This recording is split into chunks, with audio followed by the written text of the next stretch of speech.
Good evening. It is October 20th, 2023. And so we are ready to begin our show this evening. And this is going to be, to me, a very special show because of who our guests are. One second. But before we do that, I wanted to share with you some stuff that's been developed that I think really gives tonight's conversation, which I'm titling a reunion show, gives it some real context. And I think often when we declare things, we need to explain what those things mean. And so I want to take three things tonight, three words: the love, to care, and to be safe, and explain what they mean, at least to me. First, love is about a loyal oath to value everyone. It's not just the people that we meet, but it's really anyone we have contact with, and not just the ones that we love or part of our family, but it's to value everyone, regardless of who they are and where they come from. And I think we all would agree that if we practice more of that, this would be a different place to be. And also, what does care mean? And what care means to me is that we're concerned about reaching everyone and helping everyone reach excellence as well. And that our concern is to truly leave no one behind and to do the very best we can to help others reach their potential. And last but not least, but what does it mean to be safe? And what we need to understand is that for people, safe is a sacred arrangement of their feelings and expectations. And understanding that as we try to help people, we can't do it if they don't feel that they're safe, and they don't feel that they're loved, and they don't feel that we care. That we have to bring all of those three things together to make this world a better place, and to make relationships and families, work locations better. It's not one or the other. It's about the and, to make sure, again, that people know that they're loved, that they're cared for, and that they're safe. So without further ado, I want to get ready to have this special conversation and reunion. So I'm going to add Deb and Jay Fisher to the screen.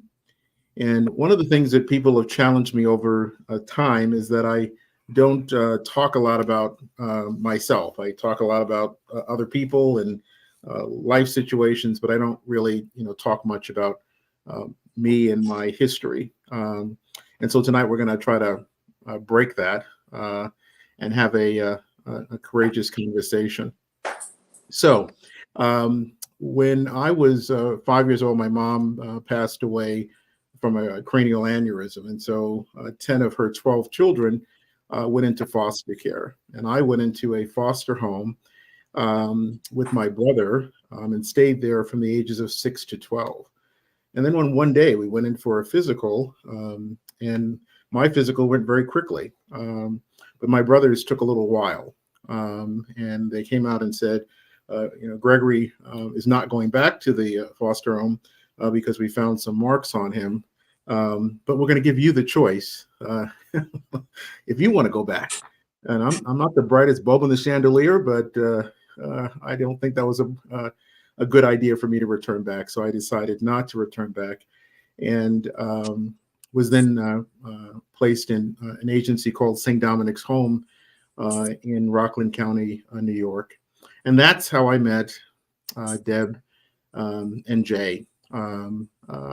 It was formerly was an orphanage, but there were very few kids there that were truly orphans. I think I was one of two. And so they worked really diligently to try to get me a visiting resource. And Deb and Jay were that resource.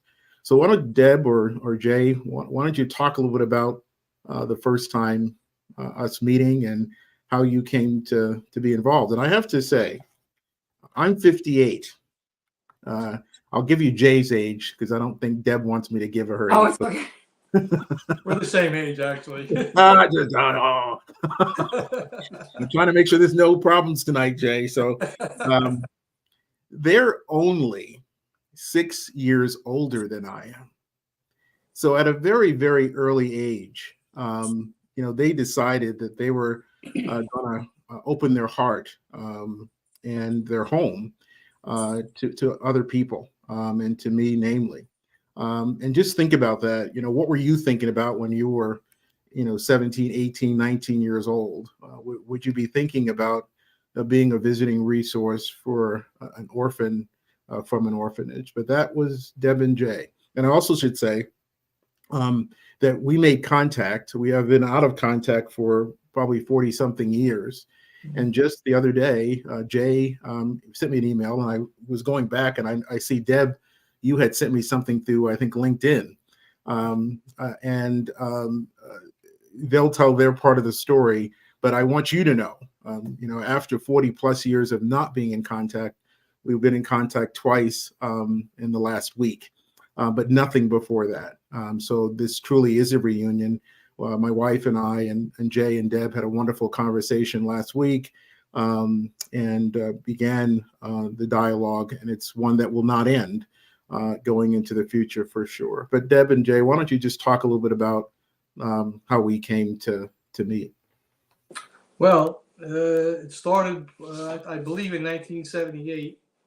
We're very good friends with the Foley family, and Lee Foley, the mom, had taken 4 children from St. Dominic's, which she ended up adopting. And she had said to us at one point just before Christmas one year, that there was a child at St. Dom's that had no place to go for Christmas. And would we be interested? So we said yes. And lo and behold, it was you. Wow. So it was...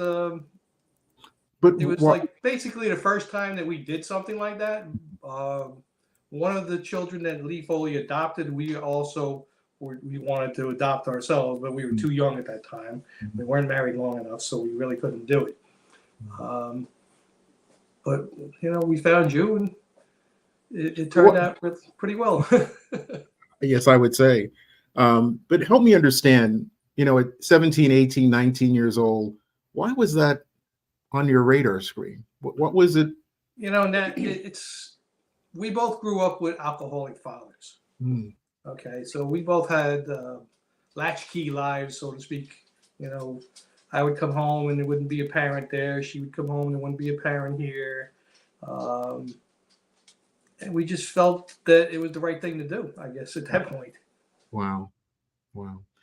And so for me, it was, truly a privilege, because the stuff you did, I mean, when you moved into your first place, I had my own bedroom, and I was only a person that visited on the weekend.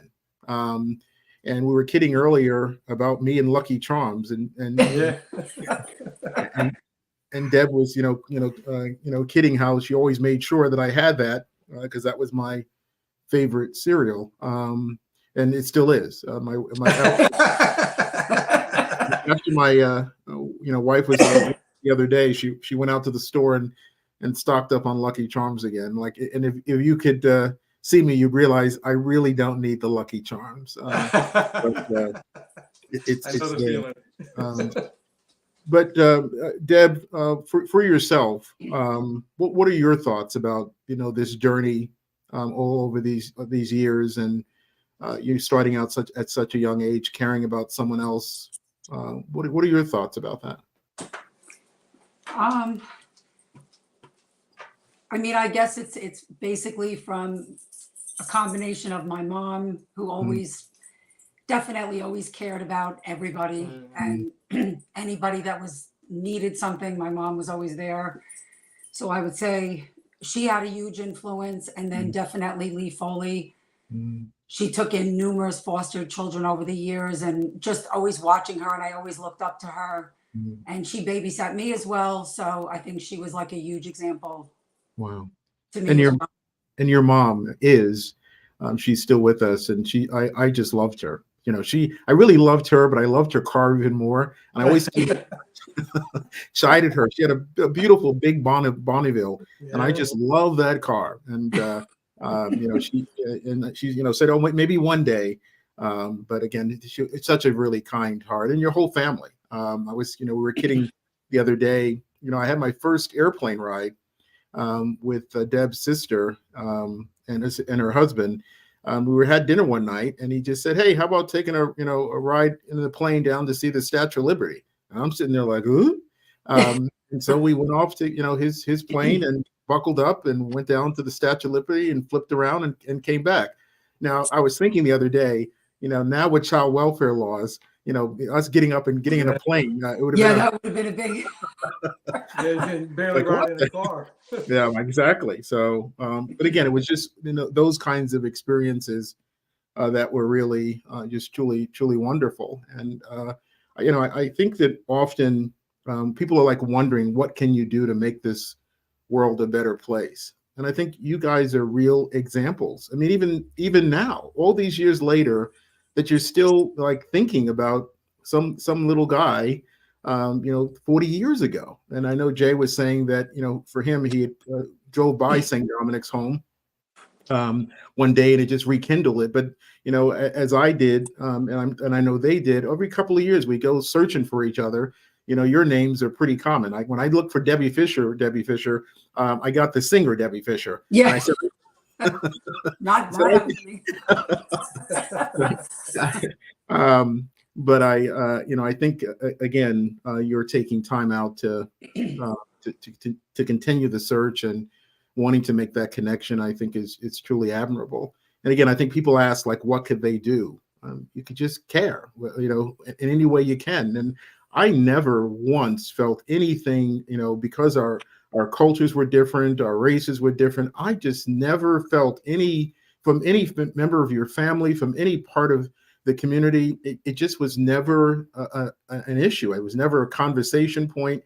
So I think, again, this is a testament, is if you just care, you'll transcend lots of those things. And, one of the things that I'm known for is a lot of times, especially with the kids we serve, is second chances. And, when you look at, possibly where did that come from?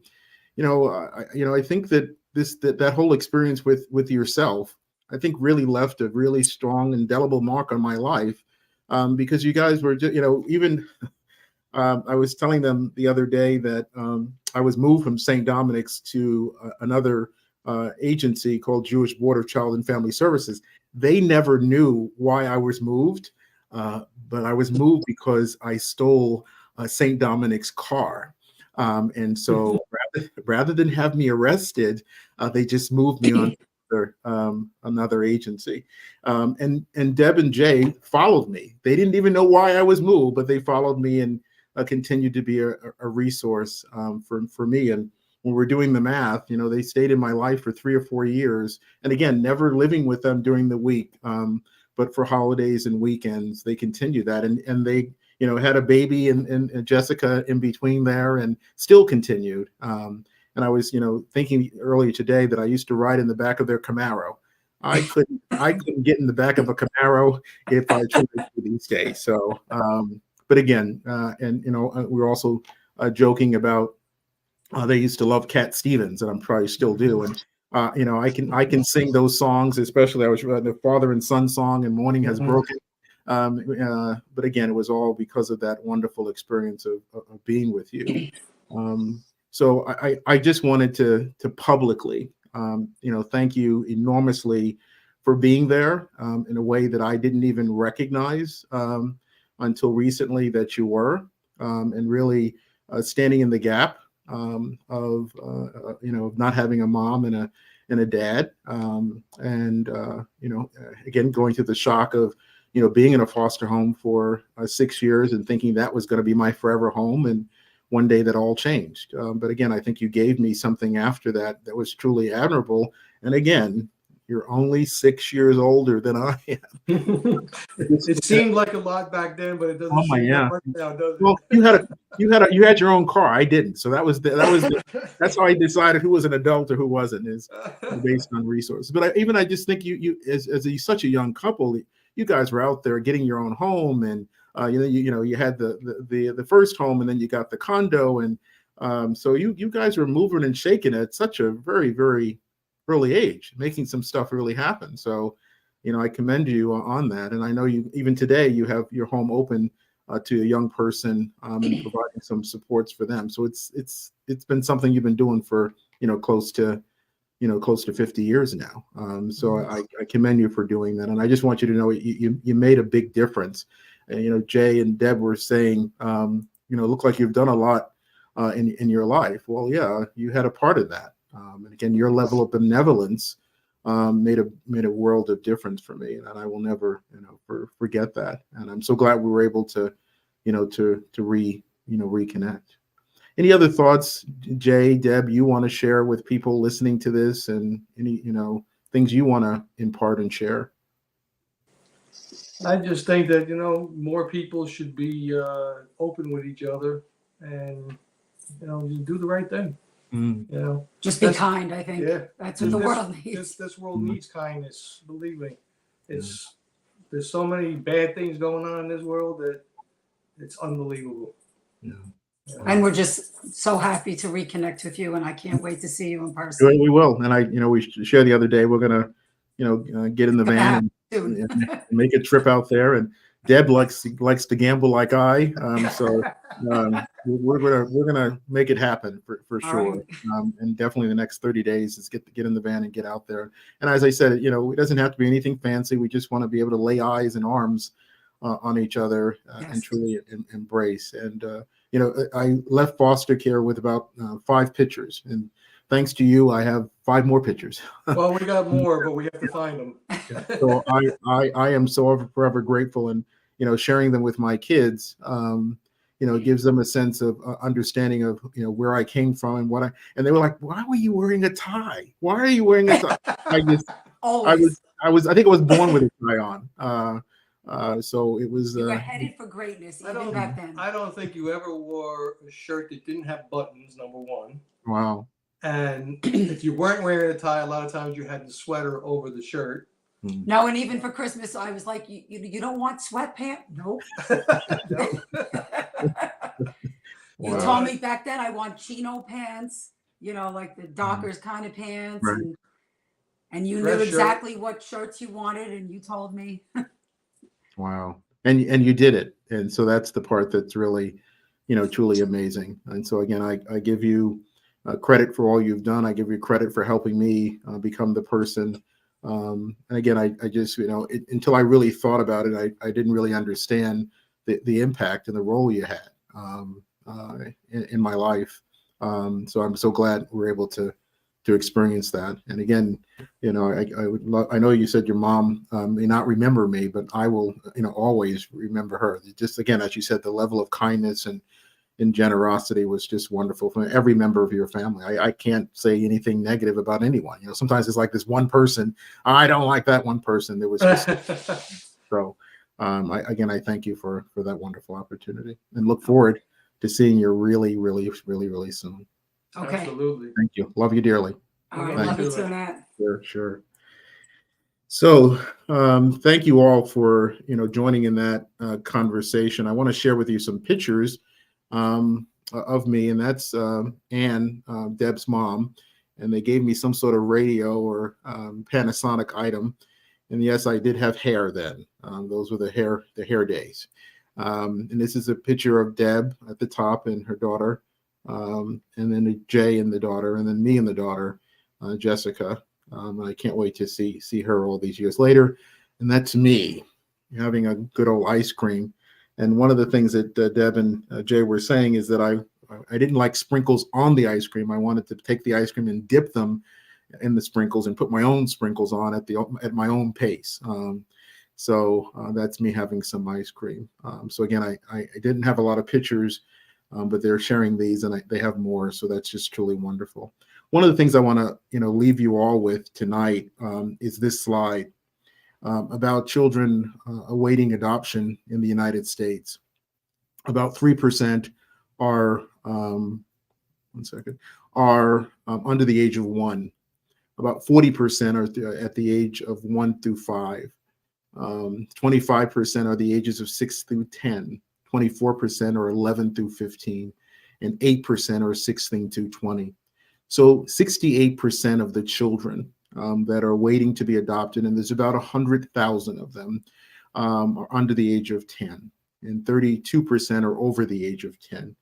And again, what Norm and Jay and Deb did at such a young age. I was 13, and they were 17 and 18 years old, to just try to make a difference. So maybe adoption isn't something that you can do. It may be just opening up your home in some way, shape, form, or another. Again, what we did was primarily weekends and holidays, and I cannot tell you for those 3 or 4 years how much of an impact that it had and gave me. So I just wanted to share that with you to think about that, and maybe there's just someone in your neighborhood, someone in your block. There's just a single parent, and that you go to the movies and you just offer that family, can that youngster come along. As we get ready for the holidays, maybe there's a meal, maybe there's a gift, but we need to be the change that we're looking for. So we have our homework cut out to make a difference, but we can do it. And they did it for me, and they stayed thinking about me all these years later, and me thinking about them as well. So it's truly a wonderful opportunity to say thank you to them and to share with you a little bit about who I am and where I came from, and some of the people that made a world of difference. And Deb and Jay made more than a world's difference. And I really thank you all for your comments this evening. I tried to display as many of them as I could. So thank you for taking time out of your busy schedules to join in tonight. So without further ado, I leave you, and I hope that something you heard tonight resonates with you, and you do something a little different tomorrow than you did today to love other people. All right, take care until next week.